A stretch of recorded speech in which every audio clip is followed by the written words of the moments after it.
Yep, I've been recording. That's good. I done did it, man. Did he done did it? All right. 1, 2, 3.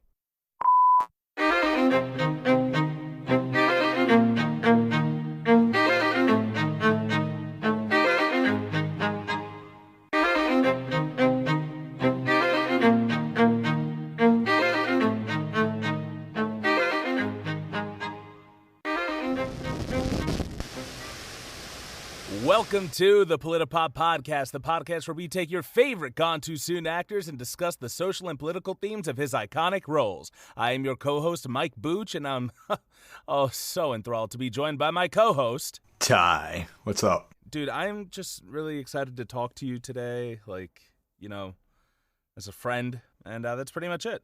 Yeah, same. I'm glad that the sentiment goes both ways, Ty.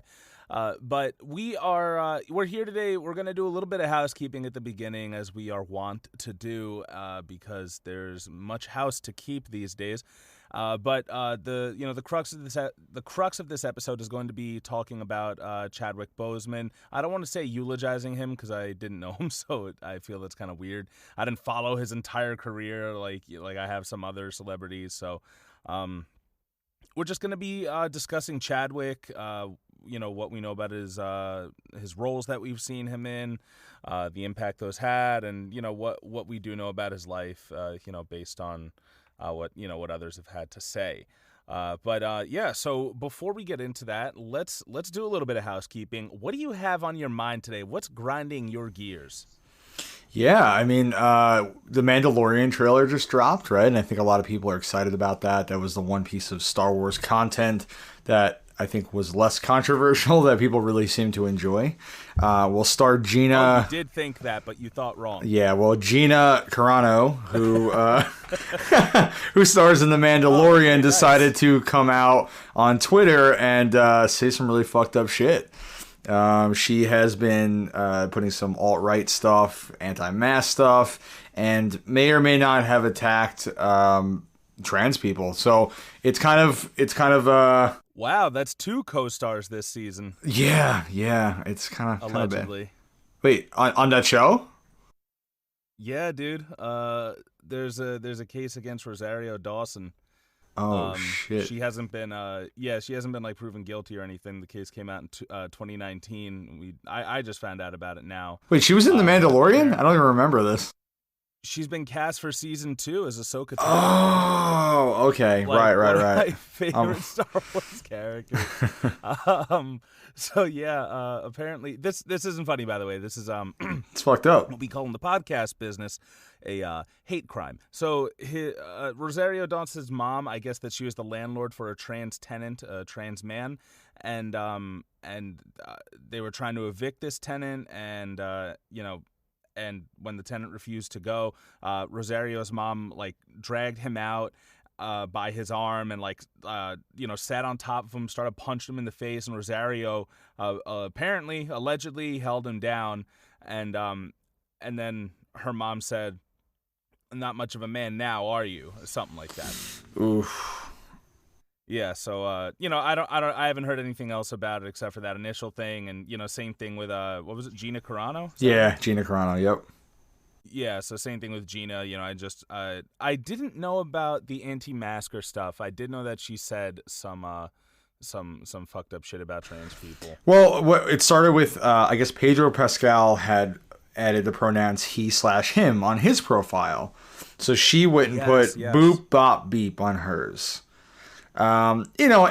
Listen, it wasn't like an outright, horrible thing she was saying, but people clearly knew that she was mocking the use of pronouns. Ignorance and be like, she could even be like, "Oh, well, I'm in Star Wars and there's droids." And well, she did claim ignorance because she wound up tweeting out that, yes, Pedro and I spoke and he helped me understand why people were putting them in their bios. I didn't know before, but I do now. I won't be putting them in my bio, but good for all you who choose to. I stand against bullying, especially the most vulnerable, and freedom to choose.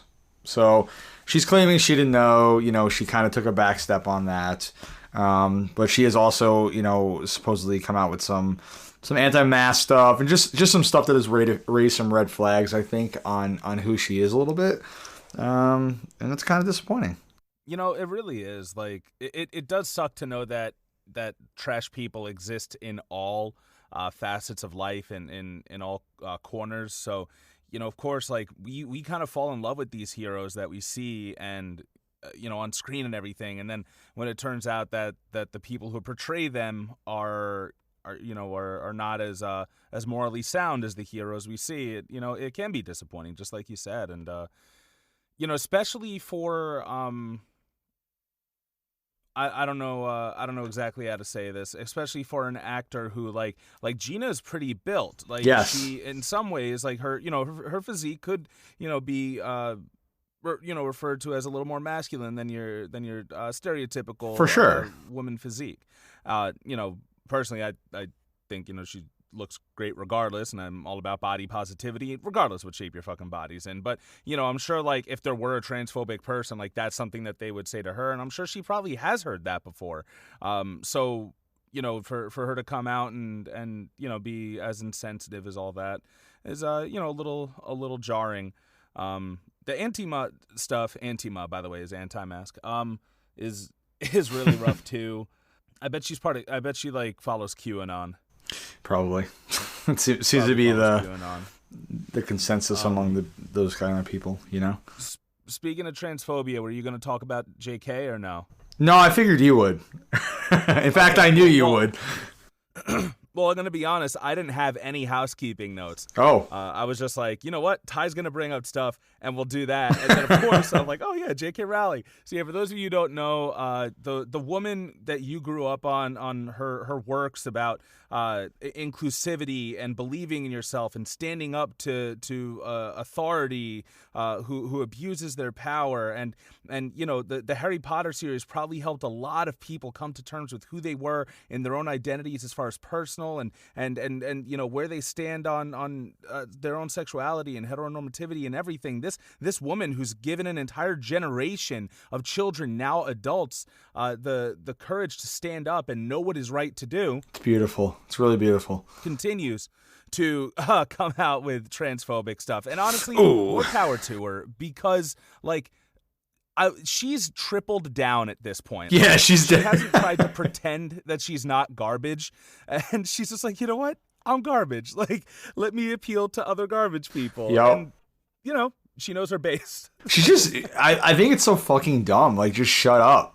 You know what I mean? Like, why are you trying to get rid of fans? Like, just keep it to yourself. But like, she just keeps coming out and saying shit. So, what did she say this time? Well, she came out with a new book, and the book has like a serial killer. It's kind of a mystery thing that comes out under a pseudonym. As I mentioned before, I didn't really have the notes in front of me, but the pseudonym actually shares its name with one of the individuals who started conversion therapy. This conversion therapy being that they would put electrodes into the pleasure center of your brain and use that to turn you straight. So she shares her pseudonym, her pen name, with that person. She has denied that that's what it is and says, "Oh, it's my father's name followed by my fantasy name as a little girl." Whatever. Like, she, we all know what this is. The writing's on the wall. But yeah, the serial killer mystery novel. The serial killer is a cross-dressing guy, and the main thing is like, never trust a man in a dress, and right. There's mentions of like, we're in prison, you're not gonna do too well pre-op or something. Oh my God! And it's like, yeah, dude, like those are the words that he used in there. So, I'll find it, put it in the notes. Yeah, but that's basically what happened. Harry Potter and the Silence of the Lambs, man. That's terrible. Yeah. Christ. Yeah. Yes. Silence of the Lambs was very, very dated, especially for such a progressive story. Yeah. Yep. About like a woman earning her merits based on how hard she works and how superior she is to the men in her field and not how she looks. And then they're like, oh, also, the psycho is a transvestite, which is the term they use. I do not use that term. It was based on the actual killer, though, right? What's his name? Gacy? Wasn't it loosely based on him? It was loosely based on Gacy, Ed Gein, and Oh, Ted Bundy. Yeah. He had the charisma of Ted Bundy, used his tricks with the cast and everything. He, skinned people, which is what Ed Gein did. And Gacy also did some other fucked up shit, I guess. So Yeah. But yeah, so That's what else great. do you have following the transphobia of our heroes? Oh, yeah. So we spoke about Jon Boyega, I think, last episode, and there was some more controversy involving him. He recently resigned from Joe Malone as the ambassador over a Chinese ad in which they replaced him by a Chinese actor. So he had shot, an ad or made an ad with it, and they decided, you know what? People in China are racist, so let's just replace him. And he was not informed of this before they used it. They just did it. So they wound up apologizing publicly to him. But he came out and he said it was wrong to have used another actor without his consent or prior notice. And that, dismissively treating out one's culture this way is not something I can condone. So he decided to just step away, and I believe he was the first male, I guess, ambassador, male model for this company, and they did a big no. So Jon Boyega continues to fight for what's right, I think, and speak his mind, and he's not afraid of burning some bridges along the way. So good on him. What company is this again? What do they do exactly?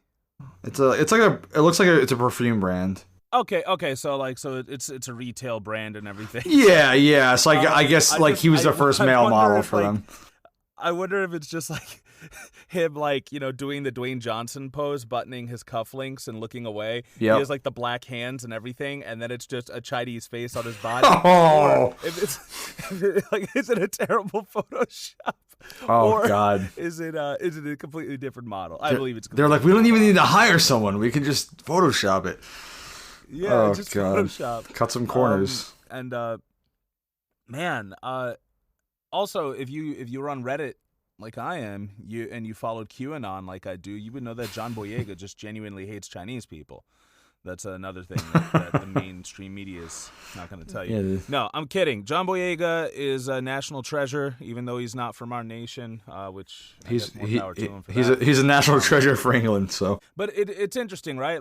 Because people let these things go all the time, and it's kind of they do. At this point, it's like white supremacy is so. I'm not sure if I'm using the correct term, subverted, but I guess I'll just say it's subliminally put in our everything, every bit of media, that we look up. And I was looking at porn today, and it took me to the second page to get to any videos that had a black person in it. Okay, yeah. So think about that, America.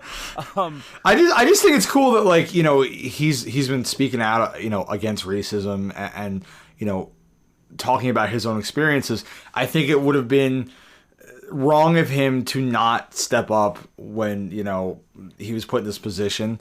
And good on him. Again, he lost another job, but he stood up for what's right.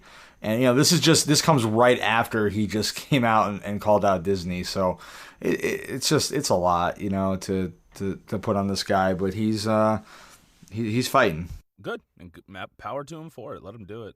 Yeah. What's the next story we have, Tom? All right, my last story is Jason Momoa has come out and he claims serious stuff went down on the set of Justice League amid director investigation. The actor claims the cast was treated in a shitty way.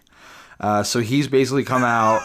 Yeah, Momoa don't give a fuck. He didn't mince words in a, quote, shitty way. Yeah, so I don't know if we talked about this on the show. We might have briefly mentioned it, but Fisher, yeah, I think we mentioned it with Ray Fisher. Right, yeah, he played Cyborg. He came out and he said that Joss Whedon was abusive. He was gross, abusive, unprofessional, and completely unacceptable in how he treated them, and that DC dismissed his complaints about the situations. So Momoa had previously hinted at his support, but he has now come straight out and called for a further investigation. He said, sharing a picture of Fisher and him at Comic-Con, Momoa wrote, "This shit has to stop and needs to be looked at. Ray Fisher and everyone else who experienced what happened under the watch of WB Pictures needs proper investigation." The actor then claimed that an announcement made back in July that he would be starring in a Warner Brothers live-action remake of Frosty the Snowman was released without his permission to try to distract from Ray Fisher. Speaking up about the shitty way we were treated on Justice League reshoots. It's such a fucking ridiculous. Fucking Frosty, my man. It's so ridiculous. Snowman. What? We got to deploy Frosty. Do it. We didn't. He's not ready, sir. No, we got to do this. We got to get in front of him now. Why Khal Drogo was playing Frosty the Snowman, and they felt they needed, they're like, fuck, we need some good publicity. Frosty the Snowman, everyone loves him. So anyway, he said some serious stuff went down. It needs to be investigated, and people need to be held accountable. He started that hashtag I stand with Ray Fisher. So it's clear that this isn't just Ray Fisher coming. Joss Whedon do? I know, right? Like, what the fuck, man? Fuck, bro. You have, as a director, it's incredibly disappointing. I mean, that's so sad, right? Joss Whedon, I think, is like a nerd icon. He did Buffy the Vampire Slayer, the first 2 Avengers films.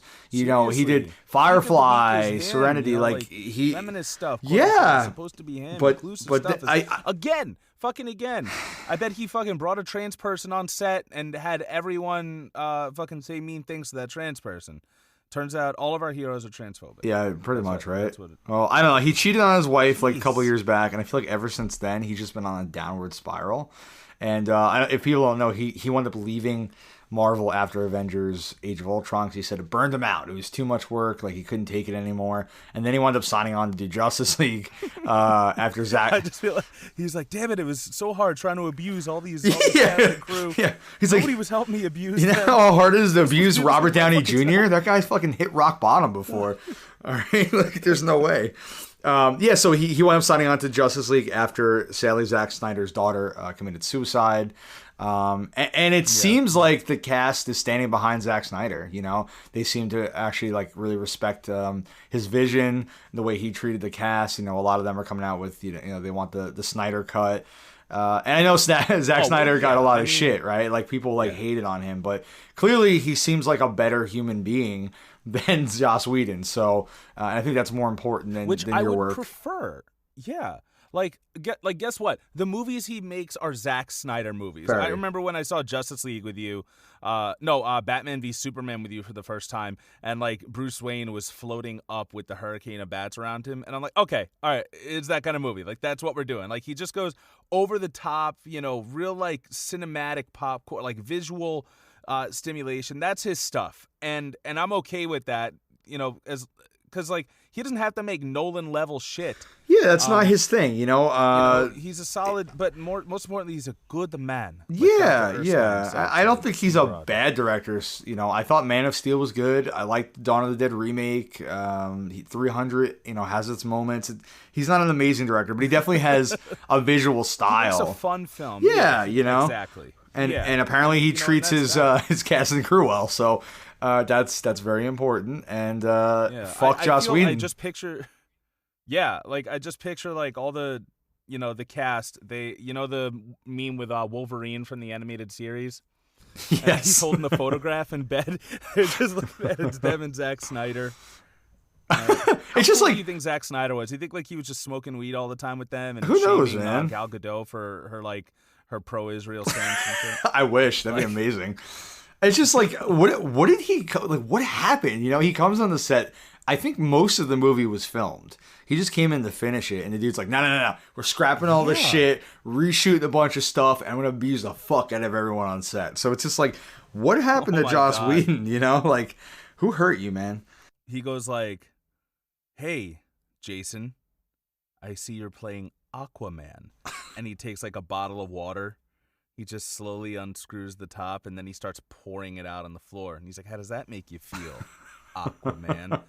And Moho is like, fuck this. Oh my God. I don't know, man. Maybe he's just maybe he's like, you know, he's a feminist, but maybe he's just a racist. You know, like I don't know. I guess they don't necessarily have to go hand in hand, but apparently he treated Ray Fisher like a piece of shit. So I'm sure. Yeah. God. I mean, I really want to know, but I know I'll be so disappointed when I know. Yeah. yeah. So that's McGee's all right. Yeah. Right? McGee who made Chuck. I hope. I don't No, know. is he not? Who knows? I mean, Adam Baldwin was in Chuck. He's a fucking alt-right son of a bitch. So yeah, God. he played Casey, who like loved Ronald Reagan and shit, and was that wasn't an act. I'm starting to think that when he was mowing people down in Full Metal Jacket in Vietnam, that Christ. wasn't a fucking act either. Don't idolize celebrities because they'll just disappoint you. That's what I've learned. They definitely will. You don't have any other stories? That's what I got, man. That's it. I'm sorry. I thought I brought enough, but no, that's fine. That's fine. We're not a news show, but I will mention that there have been reports from a Georgia concentration camp for undocumented immigrants that they are doing mass sterilizations. They're performing hysterectomies on the women without their consent. You also know that there's been lack of COVID testing, that there's been chemical warfare in there. They're spraying things that are actually like hurting the detainees. And this is just absolutely terrible. So, we are in the midst of fascism. And I wish that those fucking Pizzagate sons of bitches would do something about that. Don't show up to a fucking restaurant, take your guns and show up to a detainment facility and save some lives. It's disgusting, bro. It's horrible what they're doing to these people against their will. It's like, what gives you the right, But here we are. So, yep. Don't worry. I feel like we'll pay for it. Like eventually. Hopefully. Something's got to happen. We're going to have someone with superpowers, and the first person is going to be a fucking undocumented immigrant who's been abused, and we'll get ours. That'd be legit. Who knows? Yeah, it really would be. Oh, fuck. Another comic idea. Son of a bitch. I know. I don't know why I keep we got to stop throwing these on the podcast. I know. Fuck you guys. If you're listening, you take that idea. We really have to. You are all illegal. All right. What else is going on? Oh, in Tulsa, 2 cops were shot by a drunk driver. It looked like one of them was shot in the head and killed, unfortunately, and the other one was shot and is in recovery at the moment. Interesting thing about this is that the kid who shot them, I'd say kid, he's probably in his 20s. They pulled him over for like driving a car with expired tags and an illegal lane shift or something. And then for like 15 minutes yelled at him to get out of the car and he wouldn't get out of the car. And he shot these 2 officers. His friend came, picked him up, and then they went back to his place or something. And this kid who was white, was he brought in alive or dead, Ty? Go. He was brought in dead? No, he's white. He was brought in alive. Oh, he was white. I'm sorry. I have not been following. Oh, you missed the white part. Yes. Sorry. But yeah. So anyway, he shot 2 officers or deputies. I don't know the specific ranks. 2 cops, and he was brought in alive. But even if you watch the video, you'll find the link in the show notes. Like, you can just see that these cops are escalating the situation to no end. Like a simple hey, could you get out of the car? We have to tow it. Blah blah. We'll give you a ride home. Like I don't know. And once again, the whole it is a hard job. It is a hard job. I don't know exactly what I'd do in the situation. Guess what? That's why I'm not a fucking cop. Yeah, for sure. But no one's saying it deserved to be shot. Trying to pull him out. Yes. Yeah. No. That's. I mean, it's terrible. Like, I said it before. Like, I thought I would feel good, honestly, about people on the other side getting shot. Like, when Michael Reinold killed that dude. But I didn't. I felt fucking terrible. I felt fucking shitty that it had to come to this, and or that it did come to this and it didn't have to. Well, I think if you're a good person, you don't want people to die. You don't want we're fucking vegans. We don't want anything to die, right? Like we just want everything to live and be happy and coexist. That's what we want. But when you're forced into a corner, like when you corner an animal, they're gonna fucking fight back, and that's what happens with people too. You put them in a position where they feel like they're fighting for their lives, and it's happening more and more. And you said this guy was white, right? He shot 2 cops, and they brought him in alive? Yes. Yeah, they brought him in alive, dude. What the fuck? And they had, when you watch this video, infinite patience, man. Infinite patience. I mean, they were, like I said, yelling at him at, top of their lungs. Get on the fucking ground! Get out of the car! Get out of the car! Like this whole, oh my God. And they finally start trying to drag him out. I guess the kid got hold of one of their guns and fucking shoots him. They're screaming. It's blood curdling. It's fucking terrible, bro. Wow. But infinite patience. We only ask that that same patience be extended toward all So like did members. they take him there or did he get away? No, he called his friend, and his friend came and picked him up and drove him away.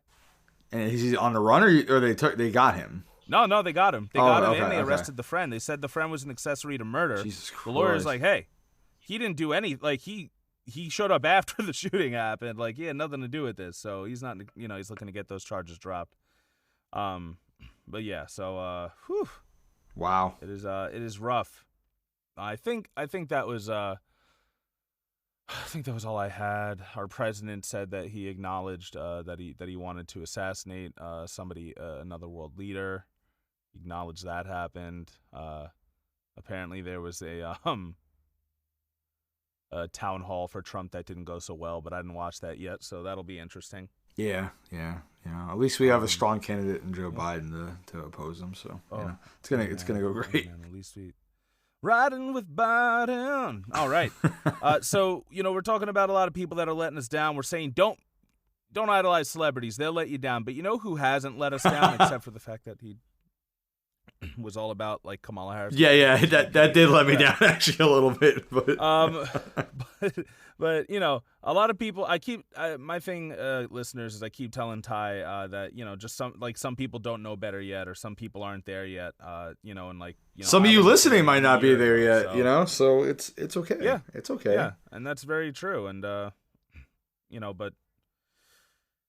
I think Biden's going to come up at some point, so we'll discuss him a little bit later on. Yeah. But one celebrity who hasn't let us down was Chadwick Boseman. He passed away on April 15th, 2020, which is Jackie Robinson Day, where all of the MLB wear the number 42.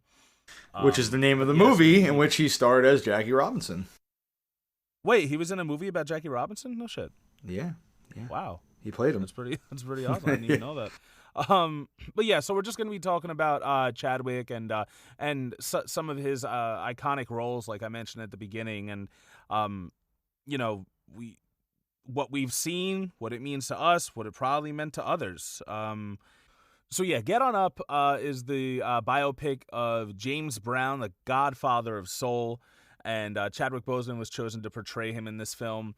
And I had mentioned to you that I'm glad that I saw this movie later on, because while he was clearly a great actor, had a lot of range in my opinion, but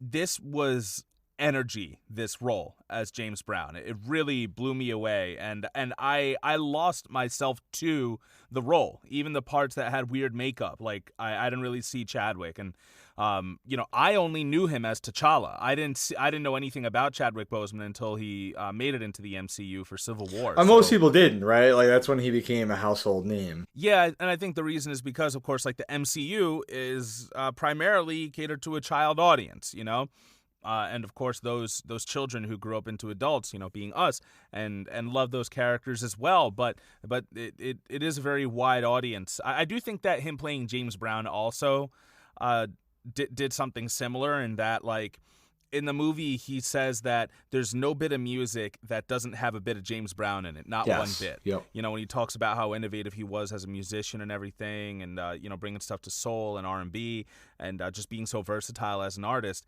But everything that we're listening to today, or when did it come out? 2014, I think. And so things that people were listening to then had bits of James Brown, and they probably didn't know who James Brown was. So through seeing this movie, it helped bring a very important black icon to audiences who should know about him that might not have before. And the cast was fucking killer. They really brought it home. I thought that the acting was great. Something that's interesting about this and a lot of his roles is how the movies themselves, they may or may not be about racism, but regardless, racism is a part of these people's stories. And you notice True. that he is playing what you would consider to be a successful person, and all the, Jackie Robinson, incredible athlete. He played Thurgood Marshall at one point, the first black Supreme Court justice. But racism is a huge part of all their stories, and I think, of all the times, when we're talking about it, I don't want to say all the times because Black Lives Matter comes up every year or two anyway, because something always happens.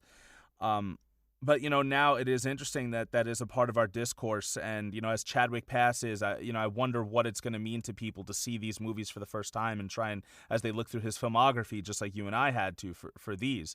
Get On Up. They have James Brown. His story is like an awesome example of how like white people love black products and black music, but they don't like black people. Yep. It talks about repeating traumatic cycles that are bestowed upon you through poverty and hard times, and also MLK being shot, the riots. He's talking about how about whether or not he's gonna go and meet with the leader of the Black Panthers, or he's gonna go to the president's place, the White House, and like, why should that be on one person to have like your entire like race's status? Like, why should that be on you? But it was on James Brown. Of course, he came up with Black and I'm Proud, which I feel like I didn't know that was him, but I think I'd heard the song here and there. I'm talking a lot. What did you have to say about it? Unfortunately, I didn't get to watch the entire film. A little bit of a time constraint this week. Okay, we're going on to 42. Fuck it. No, I'm kidding. No, but I did watch about half of it. I really, really enjoyed what I saw. I thought his performance was electric. Like he just drew you in and grabbed you. I mean, even his dance moves. And like listening to the music, like I was getting into it. Dance moves, by the way. Yeah, like he really like went all out for it. Own.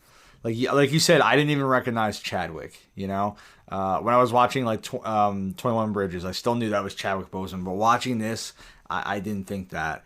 I thought there was some, like you said, they touched on some great stuff about, poverty and race. They even went into the Vietnam War a little bit. There's a lot of black soldiers who fought. And, there's almost a kind of a funny part where they're like, all these black soldiers, we get nothing. And then they finally bring James Brown, right? And he goes out there and he performs for them and gets them all hyped up in the middle of this, chaotic probably war that we shouldn't have been fighting.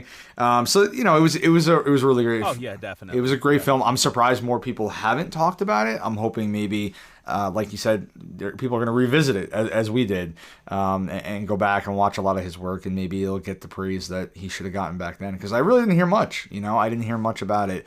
I'm surprised it wasn't this big Academy Award nominee kind of film. But yeah, so from what I did see, I thought it was really good.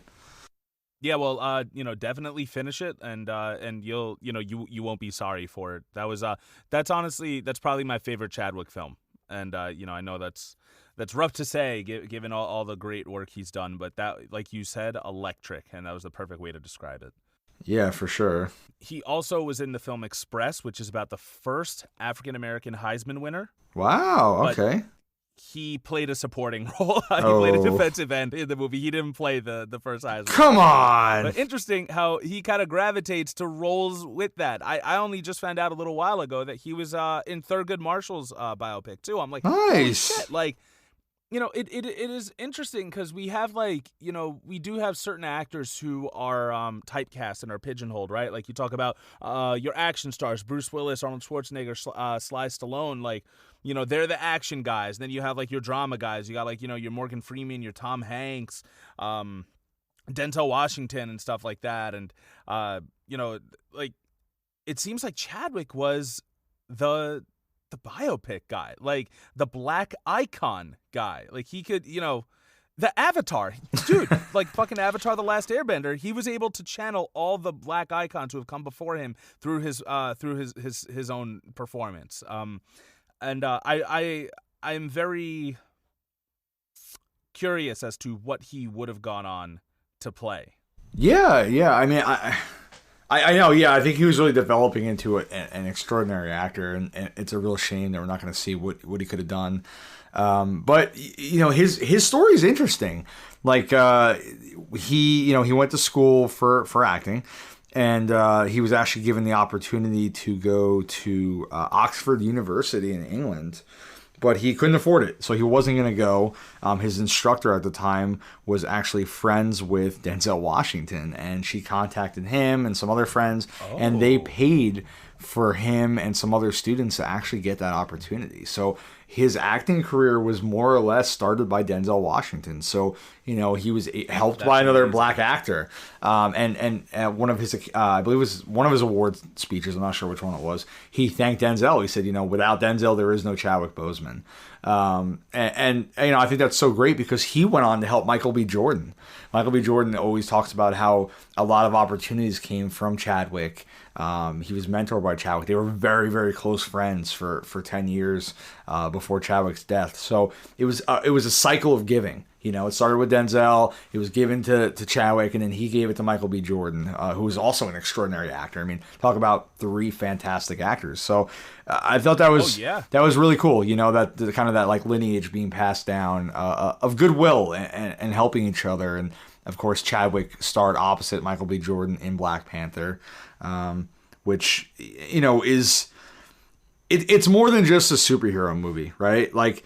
It's a film that that little kids, black kids can look at and say, "There's a hero I can be. I can look up to that looks like me." As much as I love Captain America and Iron Man and all those guys, they're all white.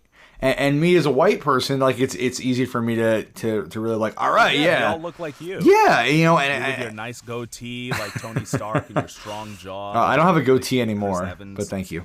You see yourself in them. Oh, do you have a full beard? Yeah, I've had one for years. But anyway, you son of a bitch. It's nice for those kids and those people to have a chance to really look at them. And I'm not going to lie to you, man. When I saw Black Panther, it got me hyped up. I was walking out of the theater going, Wakanda forever. Like, I never wanted to be black more than after I saw that film. My girlfriend's like, you stop it. And I'm like, no, Wakanda forever. I'm like, yes, like, fuck yeah, I was hyped up, man. So I can only imagine how a black person felt. Yeah, exactly. Yeah, like, I mentioned it in our Black Panther podcast. Like, I remember I was crying when I watched that movie. It just really looked amazing, and it was great to see. This term is used a lot, like black excellence, like, and to a point now, like every time I watch a movie, I think 2 things. One, if they're like shaking hands and hugging, how are they doing that? Because obviously the movie came out before 2020. But 2, like, where are the black people in this movie? Like, that's one of my big things that I look for. I try to see if it passes the Bechdel test, and I try to see how many black characters are in the movie. But it was, it did mean a lot, like you said. And, I was thinking about how, like, you talk about how he was in 42, and, like, we learn about Jackie Robinson in school. And these days we see so many athletes of color on so many different fields, right? And then when you think about Get On Up, where he played James Brown, and, so much entertainment and music started with the Afro-Latino community to begin with. And now, we do see so many successful entertainers of color. Yeah. But, like you said, the superhero one, that's a big one. What did we have? Spawn and Blade. Yeah. And I think there's like that. Yeah. There's that stigma that like global audiences don't want a black lead, right? Like Sony executive said that a couple years back. Like, there's always been a lot of controversy, and Black Panther fucking knocked their socks off and said, hell no, that's not true. This is a movie people are going to see of all colors, of all backgrounds. You're going to get the black community out, and amongst others, and it did extremely, extremely well. I got a couple of stats here. Let's see. It was the first movie. The stat guy. That's me. It was the first movie in the Marvel Cinematic Universe to have an opening weekend's domestic box office receipt surpass the production cost of that movie. So it cost $200 million to make, and they made $202 million the opening weekend, which is unbelievable. Wow. That is. Yeah, I mean, think about that, right? What else? It also. So Black Panther was the only movie with a black leading first billed actor or with a primarily black cast to exceed $1 billion in paid box office. And also at the time of his death, Black Panther was 11th on the all-time list of highest-grossing films. So, I think, part of the reason a lot of other black led films or mainly black cast films haven't done as well financially and successfully is because they probably aren't marketed as much, right? Like they're not putting the production companies aren't putting the money in to actually get them out there into the public eye. Black Panther is a Marvel film, and they had already been so successful with their films, they knew they had to put a lot into it. Yeah, they're a global platform. Yeah, I mean, Disney owns them, and they got the money back very quickly. It was extremely successful. I think it proves that, look, you can do this. You can do this and you can do it right. And I'm not going to sit here and say Black Panther was the best superhero movie ever made, but it was very good. It's definitely one of the best. I really enjoyed it.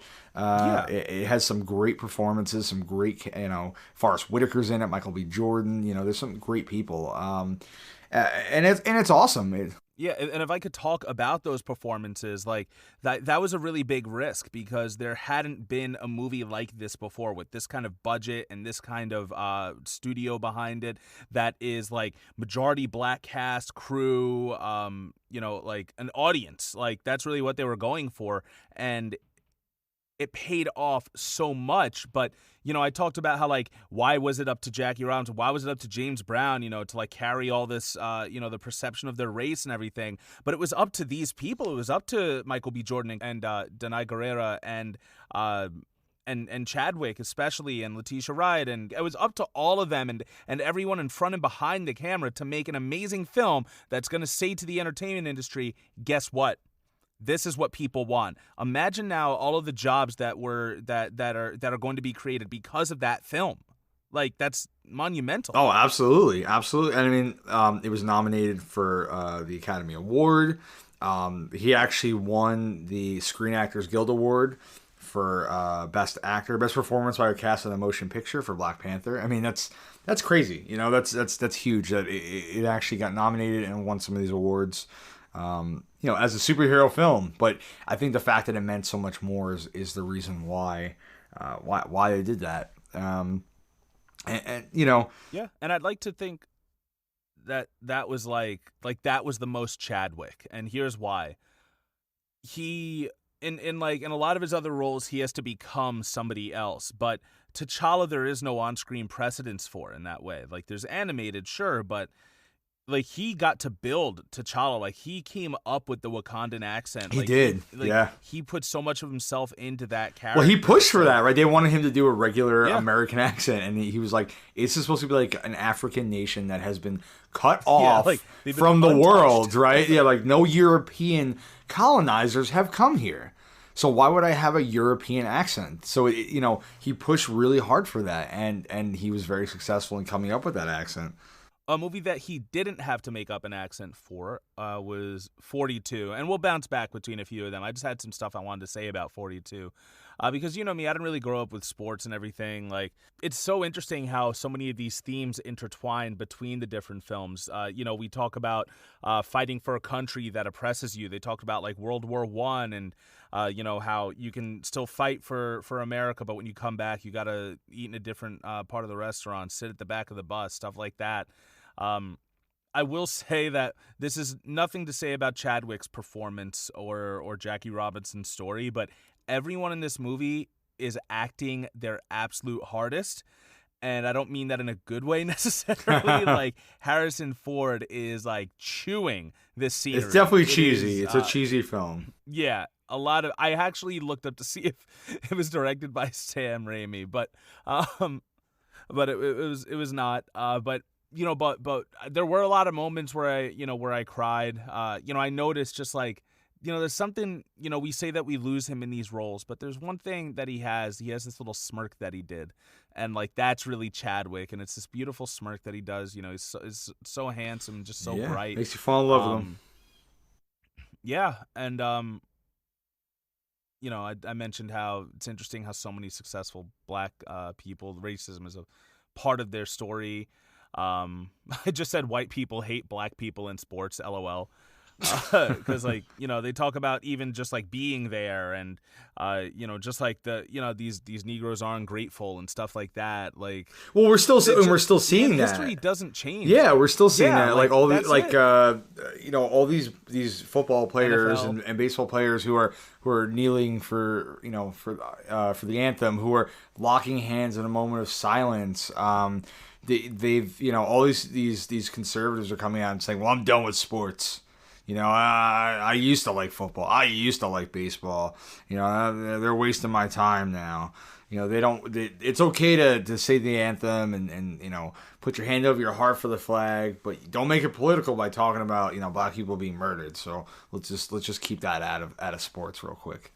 It is wild, man. Like, people don't recognize, because I guess that it's just so interwoven in who they are. But like the next verse of that very song that you're upset about is about killing traitor slaves who like went to the other side to fight during the American Revolution. Yep. Like, and once again, like they're never gonna see the point. They don't want to, right? It's they're disrespecting the flag, and then they're disrespecting the troops because the troops fought for the flag, I guess. And that means like listen, what they're upset about is being killed by people who don't have to answer to any form of justice. Like it's the very bare minimum thing. And but even like, that's why like I said, like, history doesn't change. Like, you go back, they found something to be mad at him about, and Jackie Robinson, it was just existing. Yeah. I did notice that while white people in the crowd were singing the national anthem, a lot of the black folk were standing but not actually singing the words. I'm going to say it's because it didn't apply to them, probably. I don't know if you remember this about the movie, but Alan Tudyk, like one of the nicest guys in all of like geeky nerddom and show business, he played the manager for the opposing team that kept using the N-word. Yeah. Jackie. Yep. And it was so weird for me because he's Alan Tudyk, and I'm like, damn. Yeah, he's playing this real piece of shit, right? In this show, in this movie. Absolute piece of shit, and he did it so well, too well, I'll say. And he actually didn't meet Chadwick on set; like, they didn't spend any time together, so that way, like, it would be more like awkward, like the tension would be palpable between the two of them. Oh, that's kind of cool. Yeah. Did you feel like Harrison Ford was the lead?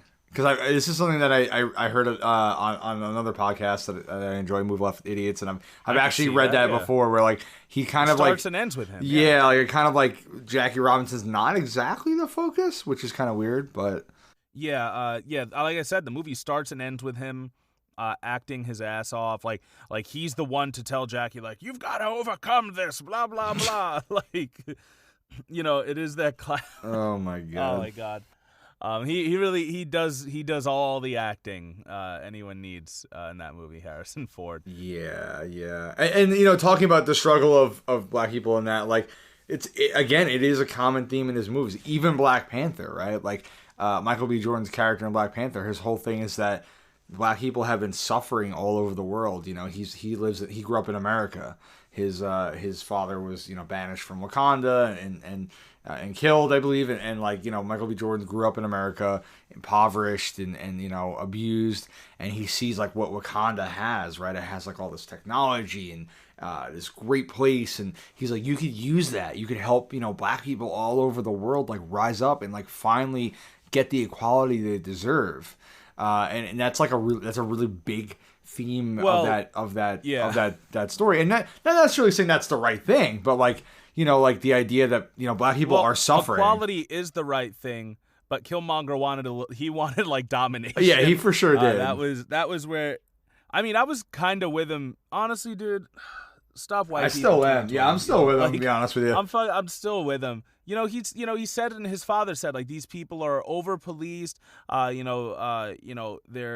They're marginalized. Their leader, like, every time leaders do come out, those leaders get assassinated and stuff. Like guys, when you put all the strings together, like that Charlie Day meme where he's has all the paper on the board and stuff and the strings connected. Like, when you put it all together, like, yes, it is all a system designed to prevent black revolution, to prevent anything from them. And that's because historically it gets really bad. It gets bad historically because black people were at their most dangerous, and by black people, I mean like slaves and stuff, were at their most dangerous when they partnered with white servants, other white people who were also subjugated. And when they partnered together, man, they were burning buildings down and shit. I told you off mic, I'm listening to People's History of the United States, and followed by the Communist Manifesto. No, I'm kidding. I listened to that a little while before, but yeah, like it's a class thing, and you know, to bring it back to what we were talking about, Black Panther does bring that in and talks about race and class and how,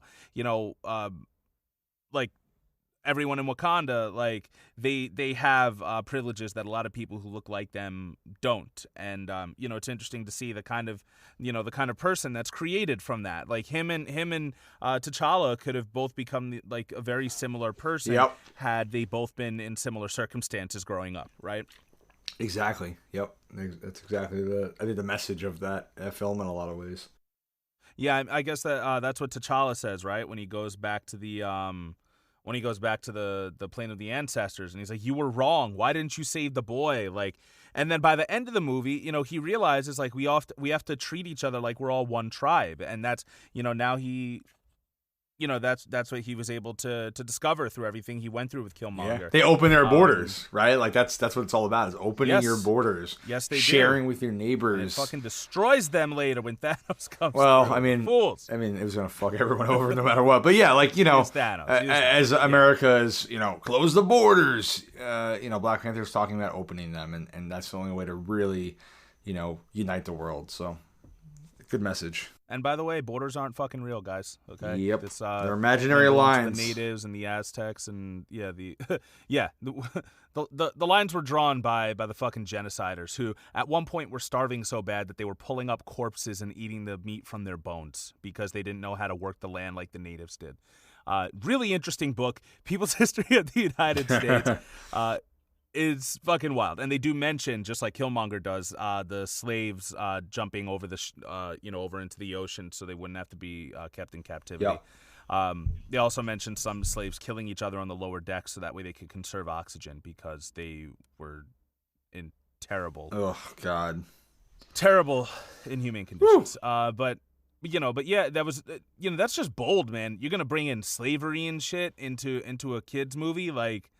Which you should, like, they should learn that, but, like, you know, they brought it in, you know, they made a black militant their main villain, and even then, you know, he wasn't really a villain, you know, it's just his methodologies, which was just killing T'Challa, like, that was the big thing, is, you know, he's gonna be king. They both forgot about that tribe.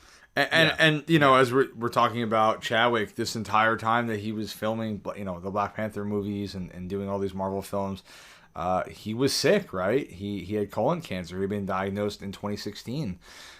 So, you know, he had already nailed the role of Black Panther for Civil War, and he was going to go on to star in, you know, Avengers, Infinity War, Endgame, Black Panther. Endgame, he did 21 Bridges, The Five Bloods, like all these movies while sick. And nobody knew. Nobody knew. He didn't tell people. Nobody knew until he died. You know, besides those very close to him. And yeah, if you check the show notes, you'll see that one of his co-stars actually admitted something after his passing on The Five Bloods.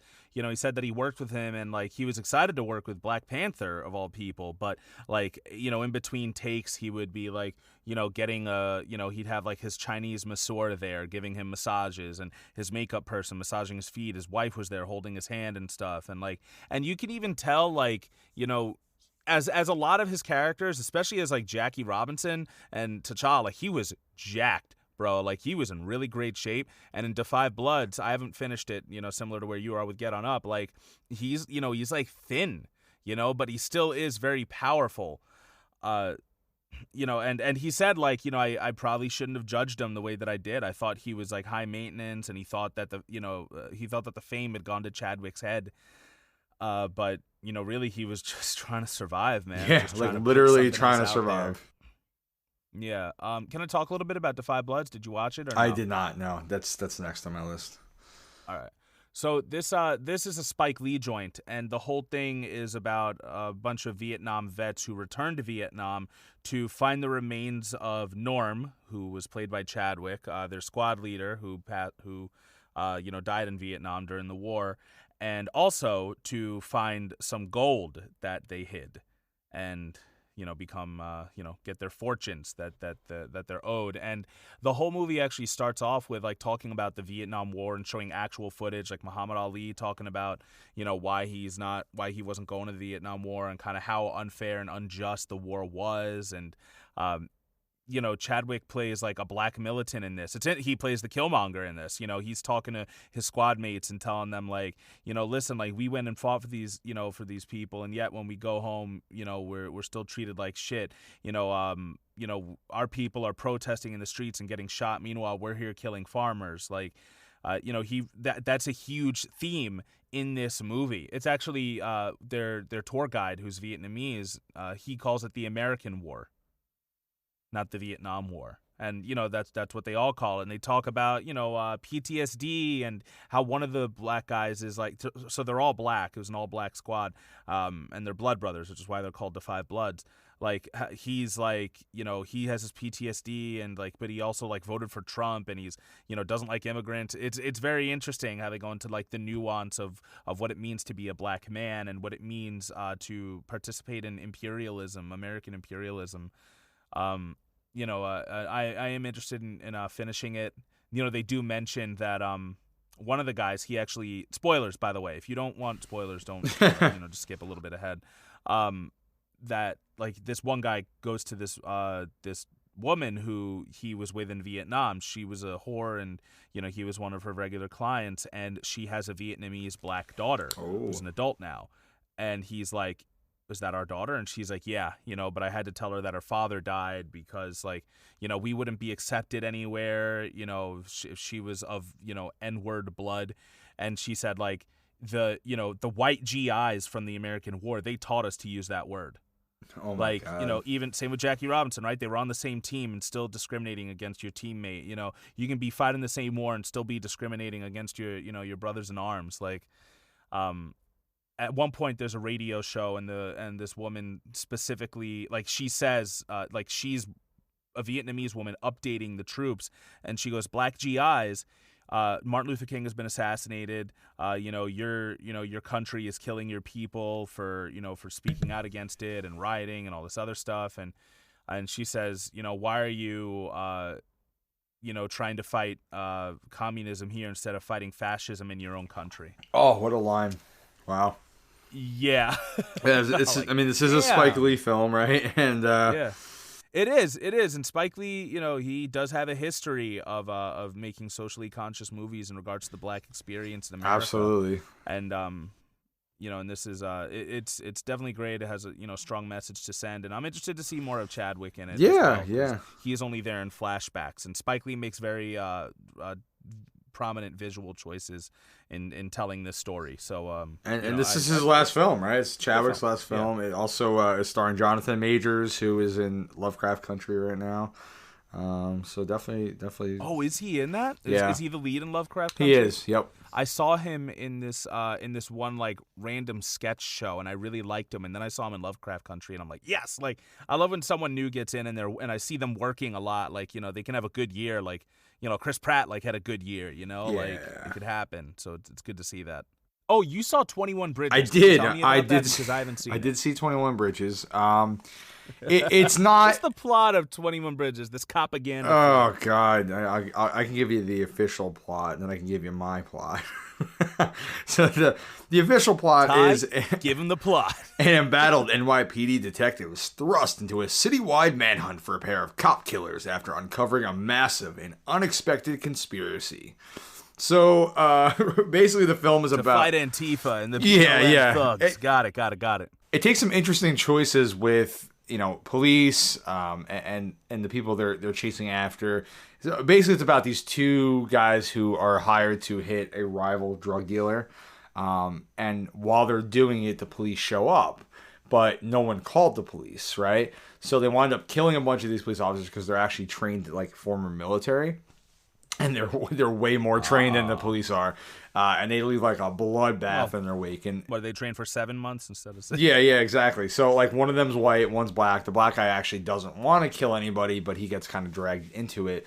And Chadwick Boseman plays a detective, police officer who has a history of killing cop killers. His whole thing is that he has murdered like a ton of people, and it actually his introduction is him being reviewed like by the board for having just killed somebody, and like if he's mentally stable to continue, and he's like, yeah, like I'm fucking good, like he has no problem.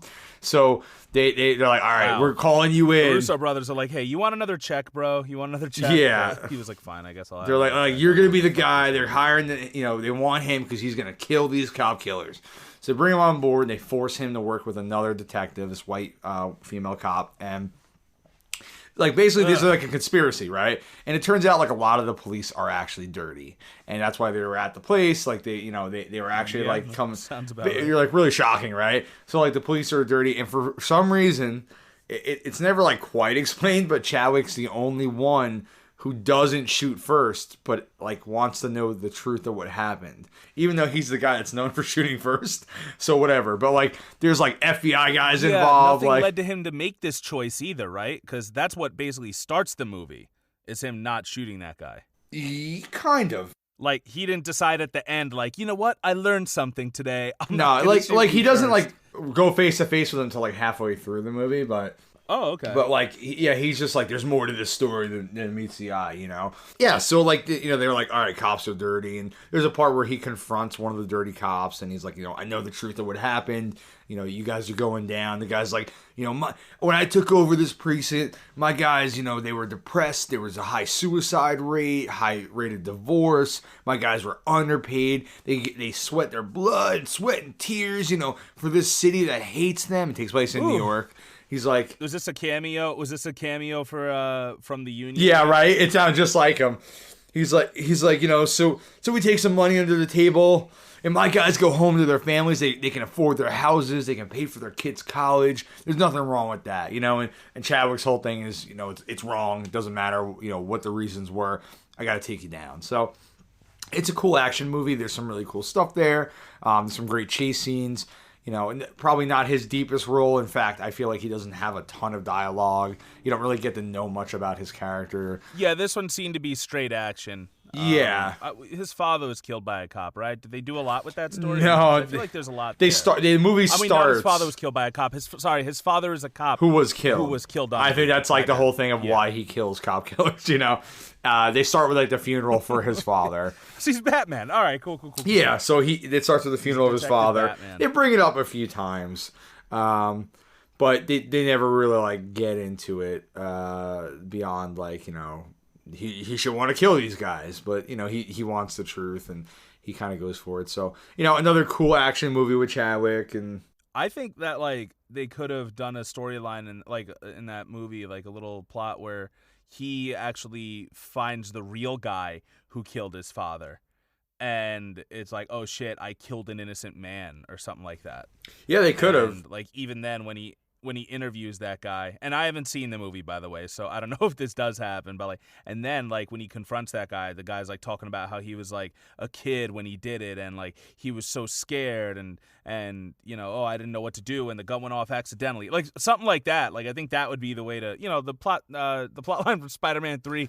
You're Sandman. You're giving this movie too much credit. They don't explore any of that. No, they're not gonna. And let me tell you, from the moment the credits roll, this motherfucker doesn't care who he kills. Like he's just shooting people left and right. He starts killing cops. I'm not even kidding. Toast this bagel. He starts killing cops. And then no regret. No nothing. The gun.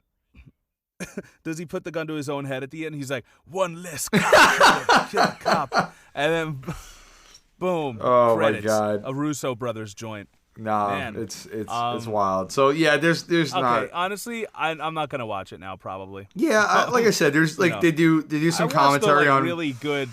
Yeah. On fake. Sorry, not fake cops. on dirty cops. They do a good job like talking about like dirty cops, and JK Simmons is in it, so that's kind of cool. For a second, I thought you were gonna say JK Rowling.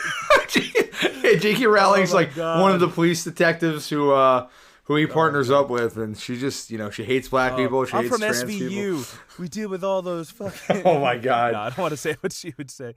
Hello, I'm from the SVU. I came here. What? Why do you have an accent? I'm JK Rowling, detective. She plays herself. Started conversion therapy. Yes, Detective JK Rowling. We heard you're a true crime writer. We need you to help us solve this true crime. Well, first you got to check their pants and confirm they're men. Oh God.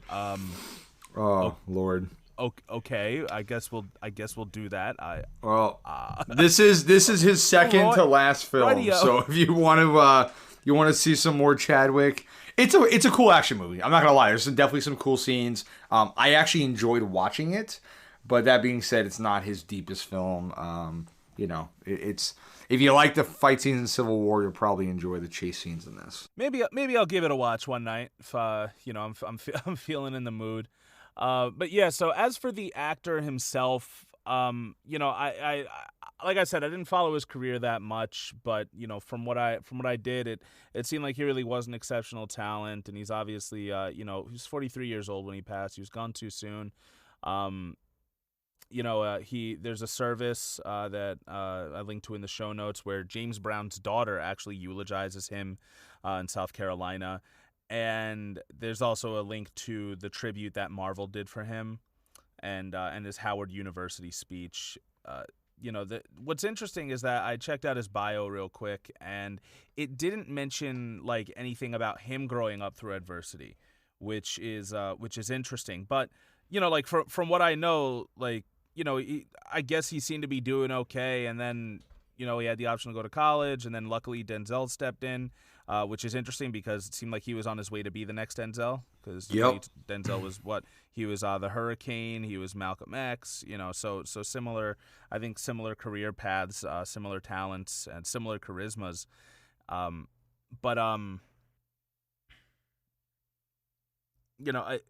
Even if it doesn't say like hashtag, even if it doesn't say like quote like racism was a big part of his life and blah blah blah like. We just know that it definitely is. That it was there. If that makes sense.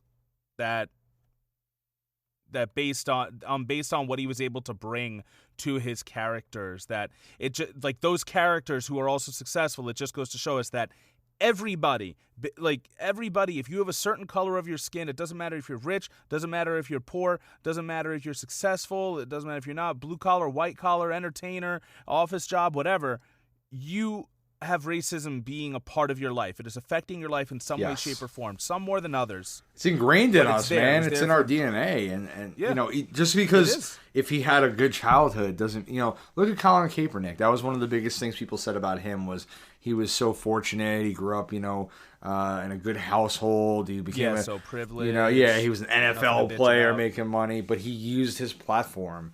And I think in a way Chadwick used his, He was very particular about a lot of these roles that he picked and making sure that he was representing black people and I'm sure that that mattered a lot to him. He even said he was conflicted about playing a police officer in 21 Bridges because he understood what Black Lives Matter means. It's who he is. And he was just a good person. He was no. Jon Boyega wouldn't have taken that fucking role. Probably not. Just Probably saying. not. No, I'm kidding. No. I'm kidding. I think he might have. Who knows? But yeah, like Chadwick, he was known for visiting, cancer patients like children and who were terminally ill, and there was a great interview with him where he spoke about 2 children that he had been in contact with who had passed away, and He himself was fighting this battle. And he didn't. And he was like crying in that segment too. And like now looking back on it with a whole new lens, you're like, wow, was he crying because he was going through the same thing? Yeah, but he didn't stop him from being there for them. He didn't let fear be like, fuck that. I'm not going to go visit these kids. I don't want to be reminded of my battle. He still did the right thing.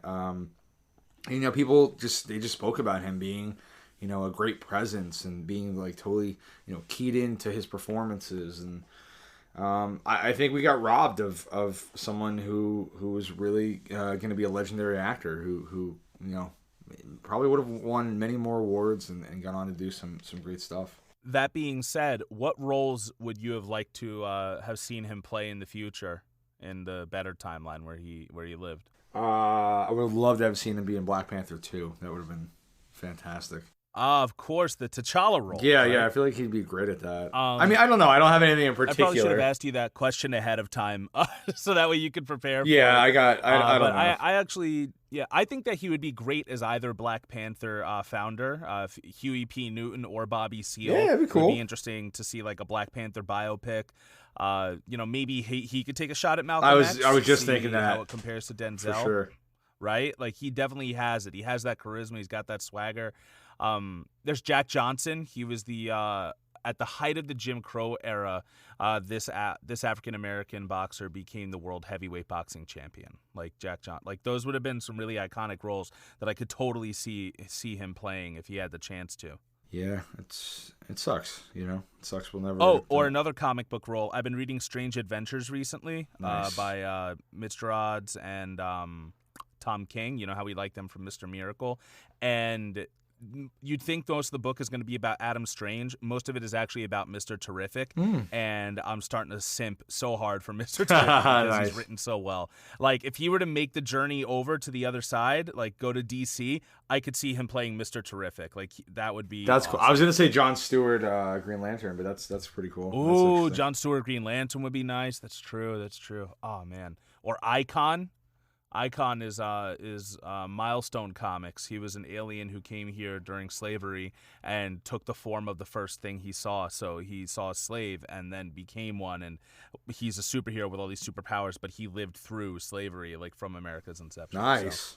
So, that would have been a cool DC, and that's a deep cut. That's a deep cut. Yeah. Or, maybe Black Lightning in the movies too. Martian Manhunter. God, God, there's so many.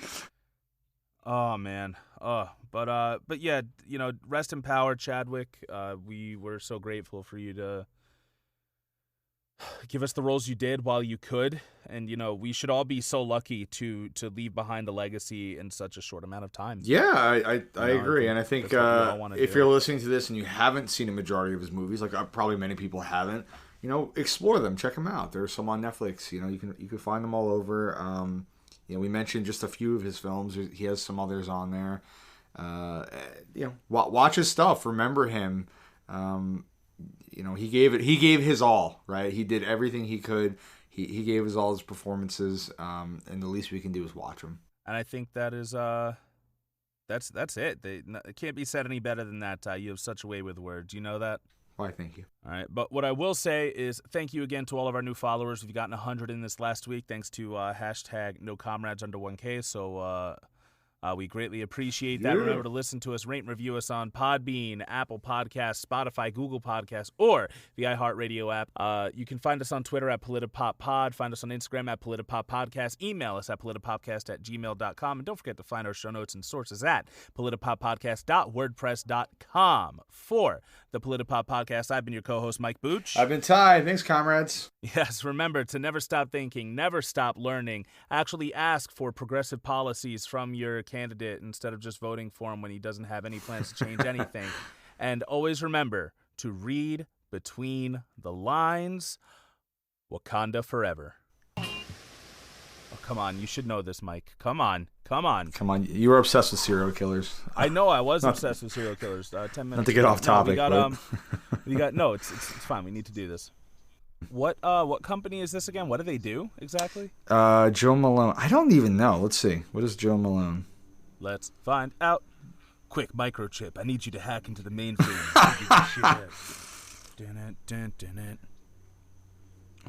It looks like it's a perfume brand.